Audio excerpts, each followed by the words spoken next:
வணக்கம் மக்களே, யூஆர் வாட்சிங் in and out cinema with me Divya. நடிகர்கள் அரசியலுக்கு வர்றது அப்படின்றது புதுசா ஒன்றும் பார்த்தீங்கன்னா ஆச்சரியப்படக்கூடிய ஒரு விஷயம்லாம் கிடையாது.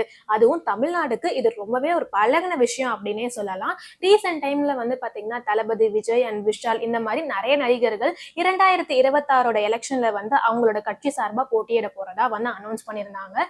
இதுல தளபதி விஜய் வந்து பார்த்தீங்கன்னா இந்த மாதிரி அரசியல் கட்சி ஸ்டார்ட் பண்ண போறேன் அப்படின்னு சொல்றதுக்கு முன்னாடி அவரோட மக்கள் இயக்க நிர்வாகிகள் கூட பல ஆலோசனை கூட்டம்லாம் வந்து நடத்தியிருந்தாரு.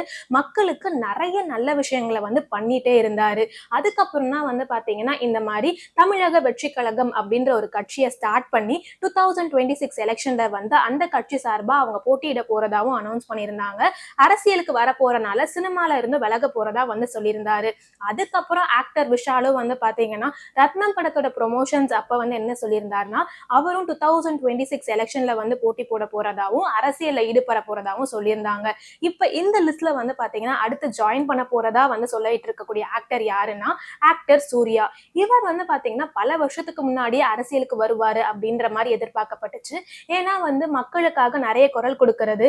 இவருக்கும் வந்து பாத்தீங்கன்னா தமிழ்நாடு முழுக்க சூர்யா நற்பணி இயக்கம் சார்பா வந்து நிறைய நல்ல விஷயங்களை வந்து பண்ணிட்டு இருக்காங்க. சோ வந்து பாத்தீங்கன்னா அதுவும் இப்ப ரீசெண்டா வந்து பாத்தீங்கன்னா கிட்டத்தட்ட 60 மாவட்டங்கள்ல சூர்யா நற்பணி இயக்கத்தோட நிர்வாகிகள் எல்லாருமே சேர்ந்து ஆலோசனை கூட்டம் நடத்திருக்காங்க.